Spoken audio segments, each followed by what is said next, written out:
এত বাজে ইন্ট্রো নাই সবসময় আমার, কি বলবো। হাই গাইস, এত বাজে ইন্ট্রো নি। আজকে কোথায় যাচ্ছি বল? আজকে আমরা যাচ্ছি হাওড়া হচ্ছে করলা। করলা না কলোরা আমরা জানি না, যাচ্ছি আপাতত এইটুকু জানি। করলা করলা যে দেখবে না সেই মিস করবে। পুরোটা দেখো আজকে। তোমার ইচ্ছে, তুমি বলো কি টাইপের চাও। আমার যেন বেশি ডার্ক ডার্ক না লাগে। এবার তুমি কি টাইপের চাইছো সেটা একটু দেখাও। তো এই রকম টাইপের লুকসটা চাইছি। ও চেয়ে আছে, চোখ নামিয়ে আছে, সেরকম দেখাও একটা। আচ্ছা এইটা বুঝলাম, ঠিক আছে। বেশি গ্লিটারি আরে দেবে না? ওতে গ্লিটার আছে কিন্তু, এতে কিন্তু শিমারও আছে প্লাস গ্লিটারও আছে। এতে শিমারও আছে, এটা মিডলাই, ওটা স্পটলাইট আই মেকআপ, ঠিক আছে। ওতে শিমারও পরে গ্লিটারও পরে, দুটোই পরে, তবে ওই এফেক্টটা আসে। এবার তুমি বলো। এটা আমার সব থেকে আনকাট এবং র ভিডিও। এই ভিডিওর মধ্যে প্রায় 99% আমি র রেখেছি এবং সমস্ত কথাবার্তা সব কিছু দেখিয়েছি। তার কারণ এই সিজনের আমার সব থেকে খুঁতখুঁতে ব্রাইড বলতে পারো আজকেরটা। ওর কিছু পার্টিকুলার ডিমান্ড ছিল, সেটা আই মেকআপ থেকে শুরু করে হেয়ার স্টাইল থেকে শুরু করে প্রত্যেকটা জিনিসে ওর পার্টিকুলার কিছু ডিমান্ড ছিল এবং ওর সমস্ত ডিমান্ড আমি সব কিছু শুনি এবং সেই হিসেবে কাজটা যত অ্যাকিউরেটলি করা আমার পক্ষে সম্ভব আমি করার চেষ্টা করেছি। কিন্তু ও যে কী লেভেলের খুঁতখুঁতে, মানে খুঁতখুঁতে প্রো ম্যাক্স। দেখার জন্য মাথা খারাপ হয়ে যাচ্ছে। না তোমারই তো বিয়ে, তুমি তো দেখবে আজকে স্বাভাবিক। তুমি সারাদিন এই রাতে না, তবু ধরো সবটা নিজের মতো হয় না, কিছু কিছু মেকআপ আর্টিস্টদের উপরেও ছাড়তে হয়। সেটা ঠিক। গ্লিটার দেবো না শুধু? ও কিন্তু প্রথমেই আমাকে বলেছিল যে কোনোভাবে যেন ডার্ক না হয় আইটা। আর একটু ডার্ক করলে ভালো হবে। এই নিজেই মাথাটা আমার খারাপ করে রেখে দিয়েছে, প্রথম থেকে ডার্ক করবে না। মানে আমি সামনের গুলোর কথা বলছি। এইগুলো কোনগুলো? সীমারটা একটু ডার্ক করলে ভালো হবে না? এটাই ঠিক আছে। সীমার এর থেকে ডার্ক করতে গেলে তোমার গ্লিটার নিতে হবে, গোল্ডেন এর থেকে ডার্ক তো হবে না। এবার তুমি বলো, এর থেকে ডার্কে যাবো? কোনটা ভালো লাগছে? এটা ভালো লাগছে? এখনো তো তোমার আই তো ফাঁকা, এতে তো কাজল যাবে, এতে তো ল্যাশ বসবে, এ আরো 2 টোন ডার্ক হবে, ধরে রাখো, ঠিক আছে। এবার তুমি সেটা ভেবে বলো। ও নিশ্চয়ই চাঙ্কি গ্লিটার দেখেছে, ফাইন গ্লিটার তুমি ইউজ করো। দিদির হাতে শাড়ি দেবো বলে করছে দিদি, দেখো মেকআপটা ফাইন গ্লিটার দিলে ভালোই লাগবে, কারণ চাঙ্কি গ্লিটার গুলো ভালো লাগে না, ট্যাক ট্যাক করে চোখে লাগে। তোমার খালি সবাই দেখে বলবে, দেখবে তারপর ব্যাস হয়েছে শাড়িটা। ও প্রথমে গিয়ে একদম আই মেকআপ থেকে শুরু করে বেস মেকআপ থেকে শুরু করে সবটা আমাকে ফটোতে দেখিয়ে দিয়েছিল এবং বলেছিল যে আমার অ্যাকিউরেট এরকমই চাই। তো আমি সেরকম হিসেবে চেষ্টা করেছিলাম যে ওকে অ্যাকিউরেটলি করে দেওয়ার। আর তারপরে যাই হোক, ও তাতেও মানে কি বলবো, আয়না নিয়ে পুরো আমার মাথাটা খারাপ করে দিয়েছে। আর ও শেষে এইটাও বলেছে যে আমি কিন্তু প্রিয়াদির মাথাটা খারাপ করে দিয়েছি। আর ভিডিওতে কিন্তু প্লিজ তুমি আমাকে নিয়ে কিছু উল্টোপাল্টা ভয়েস ওভার দেবে না। তো উল্টোপাল্টা ভয়েস ওভার একদমই তোমাকে নিয়ে দিচ্ছি না। যদি তুমি এই ভিডিওটা দেখে থাকো তাহলে তুমি অবশ্যই বুঝতে পারবে।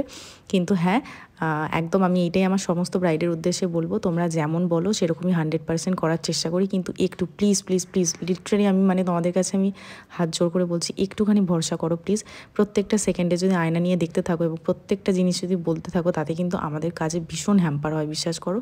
এবং আমি যতটা লাইটলি এবং যতটা কি বলবো ধৈর্যের সাথে জিনিসটাকে আমি ম্যানেজ করি, মানে লোকেশানে দাঁড়িয়ে অল লোকেশানে, কিন্তু সত্যি বলছি খুব মেন্টালি এক্সস্টেড লাগে। তাই প্লিজ তোমরা যেরকম বলছো একদম সেরকমই করবো, বাট একটু আমার উপরে ভরসা করো। যখন তুমি বুক করেছো আমাকে নিশ্চয়ই একটু ভরসা করেই করেছো, তাই রিকোয়েস্ট করবো বারবার একটু ভরসা করো। যেমনটা তুমি বলছো তেমনটাই করে দেবো। কিন্তু হ্যাঁ, সব সময় যদি প্রত্যেকটা মুহূর্তে যদি আমাকে আটকাও তাহলে কিন্তু আমার জন্য একটু মুশকিল। কি মনে হচ্ছে বলো?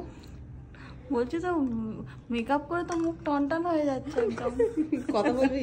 কথা বলতে পারছি না, বাচ্চা। এটাই তো অম্বুজা সিমেন্ট আমাদের। যে চোখটা এইরকম টাইপের লাগছে না, দেখো ব্যাপারটা। এটা কিন্তু অনেকটা নিচে নামানো, তোমার অসুবিধা নেই তো? অনেক নিচে নামানো মানে এটা তুমি যেরকম বনেদি লুকে একটু বেশ ভরাটি চাইছো নিচেটা, এটা কিন্তু একদম ভরাটি, তোমার কোনো অসুবিধা নেই তো এমনিতে। অনেকে আবার বিয়ের দিনে অত কাজল পরতেই চায় না, বেশি আমি এই আই মেকআপটা যতক্ষণ অবধি করেছি ওর চোখটা বন্ধ ছিল, সত্যি মানে পুরো ঘরটার মধ্যে একদম শান্তি ছিল। তারপরে যে আই মেকআপটা কমপ্লিট হলো, চোখটা খুললো আর আমার হাত থেকে একটা প্যালেট টান মেরে নিয়ে গেলো, ব্যাস তারপর থেকে তো মানে বাকিটা ইতিহাস হয়ে গেছে পুরো। ভিডিওতে যতটা ক্যাপচার করা সম্ভব তোমাদেরকে দেখিয়েছি। লাইনার আমি সবসময় একটু মোটাই পছন্দ করি, আর আমার ব্রাইডসরাও বলে লাইনার একটু মোটা করে পরাও। না, ওপরটাও যদি মোটা করি নিচেরটাও যদি মোটা করি একটু বেশি মোটাই লাগবে, যেন ওপরটা একটু সরু রাখতে। একদম সরু লাইনার আমরা পরাই যাদের চোখের পাতা থাকেই না প্রায়, যার এত বড় চোখের পাতা তাকে এত সরু লাইনার সত্যি বাবার জীবনে প্রথম পরাচ্ছি। বাবার জীবন একটু বেশি মোটা করবো না তো? একটুখানি ছেড়ে দিলে হবে না? কি করে ঝাড়বে? ওটা উঠবে না তো আঠা দিয়ে বসানো। আচ্ছা, এইখানে এই একটা আছে, ও উঠে যাবে, ও যে নৌকে করে খোঁচা উঠে যাবে, পরে খোঁচাবে। ছেড়ে দাও এখন করো না। এইটা আর মোটা করছি না আমি এর থেকে বেশি, ঠিক আছে? ব্যাস দাও, এবার নিচেটা করি। আর শেষ অবধি গিয়ে আমার এই খুঁতখুঁতে ব্রাইড কিন্তু নিজেরই একটা মানে কি বলবো চূড়ান্ত রকমের সর্বনাশ করে ফেলেছিল, যেটা হচ্ছে হেয়ার স্টাইলের ক্ষেত্রে। তোমরা পুরো ভিডিওটা দেখতে থাকো। তবে সেই বলবে না, আমি খুব ফলো করি সাজ গোজ একদম ভালো করো, করবে না তো কি করবো? ইয়াদিকে ফলো করো কি একে বলো? অবশ্যই, নাহলে কি করে পেলাম? তাই না, তাই তুমি মেকআপটা একটু বসতে দেবে, দেখবে, তারপরে তুমি বলবে হ্যাঁ সেই। মানে ও এখানে একটা চূড়ান্ত জিনিস করে ফেলেছিল, যেটা আমরা ক্যামেরা বন্দি করতে পারিনি। সেটা হচ্ছে বিরাট বিরাট হাঁ করে দেখছিল যে ওর মুখটা খুলছে কিনা। তো চিড় দিয়ে ফাটিও দিয়ে না এই জায়গাগুলো, তুমি একটু হাঁ করো না এখন।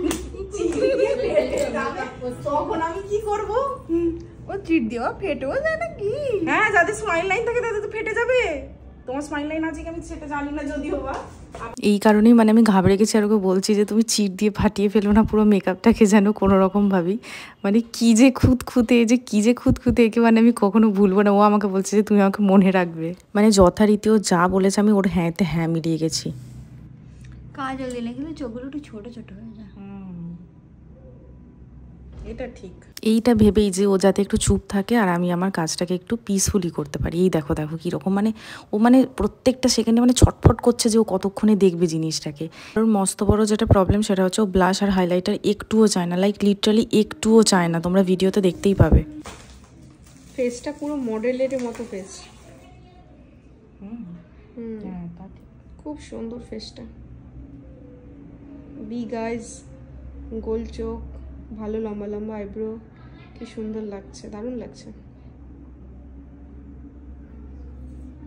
ও বলে সেরকম বারবার বলবে, আমি 2 মিনিট অন্তরই বলবো সাদাটা দাও। আর এই পার্টিকুলার কলকাটা কিন্তু ওর ডিমান্ডেই করা। ওর কলকা একেবারেই ভালো লাগে না, তাই ওর ডট কলকাটাই আমার কাছে চেয়েছিল। ব্লাশ কিন্তু বসে যায়, উইদিন 1 আওয়ার ব্লাশ বসে যায়। তখন কিন্তু মুখে ব্লাশটা দাগ থাকবে না। হ্যাঁ, তখন মুখটা কিন্তু তোমার অন্যরকম লাগবে। এটাই ঠিক আছে, আর বাড়িও না। আর সব থেকে এখানে বড় কথা হচ্ছে আমাকে ল্যাশ পর্যন্ত দেবে বলছিল, যে তোমাকে আমি ল্যাশ দিচ্ছি, আমার ল্যাশটাই তুমি আমাকে পরিয়ে দাও। আমি বললাম যে না, আমার মিঙ্ক না হলে চলবে না, আমি যেটা পড়াচ্ছি সেটা হালকাই, বাট তুমি এটাই পড়ো প্লিজ। তুমি দেখতেই পাচ্ছ তোমরা এখানে যে ও আমাকে লিপস্টিকটা অবধি আঁকতে দেয়নি, ও নিজেই এঁকে ফেলেছে। যাই হোক, ঠিক আছে, ও যদি সেটা করেই শান্ত থাকে, আমি ওকে বললাম ঠিক আছে তুমি এঁকে নাও। তারপরে আমি জাস্ট ভিতরটাকে ফিল আপ করে দিয়েছিলাম। আর হাইলাইটটা তো এখানে মানে নায়ের বরাবর আমি পুরো দিয়েছিলাম। চুল বাঁধার আগে হচ্ছে এটার ভিডিও, তোমরা এবার ওর মুখ থেকে একটু ওর রিভিউটা শুনে নাও। না, আমাকে সবাই বলছে যে পিঙ্কি আলটিমেটলি তোমার কি লুকটা পছন্দ হলো তো? অবশ্যই পছন্দ তো হয়েছে। আমি প্রথমে একটু খুঁতখুত করছিলাম, দিদিকে যা বকিয়েছি একদম মানে কি বলবো, মাথা খারাপ করে দিয়েছি। আলটিমেটলি আমার লুকটা খুবই সুন্দর হয়েছে, সবাই দেখলে সুন্দরই বলবে, খারাপ বলবে না। ওই পার্টিকুলার হেয়ারস্টাইলটা চেয়েছিল যে একদম ছোট্ট এজ হোক। আমি ওকে বারবার ফোর্স করছিলাম যে তুমি প্লিজ এজটা একটু বড় করো, বাট ও শোনে না আমার কথা। বাট আলটিমেটলি ও নিজেও স্বীকার করে যে না, সত্যি এজটা যদি আমি একটু বড় করতাম তাহলে লুকটা আরও খুলতো। এখানে দেখো সামনেটা পুরোটা নষ্ট হয়ে গেছে, ওর পুরোটাই হচ্ছে ওই মাথা পাট্টিটার জন্য নষ্ট হয়ে গিয়েছিল। কিন্তু কিছু করার নেই, চুলে একবার স্প্রে পড়ে গেলে সেটা তোমরাও বোঝো যে সেই হেয়ারস্টাইলকে খুলে আবার নতুন করে করা যায় না। আলটিমেটলি খুঁতখুঁতে ব্রাইডকে তোমাদের কেমন লাগলো জানিও। দেখা হচ্ছে নতুন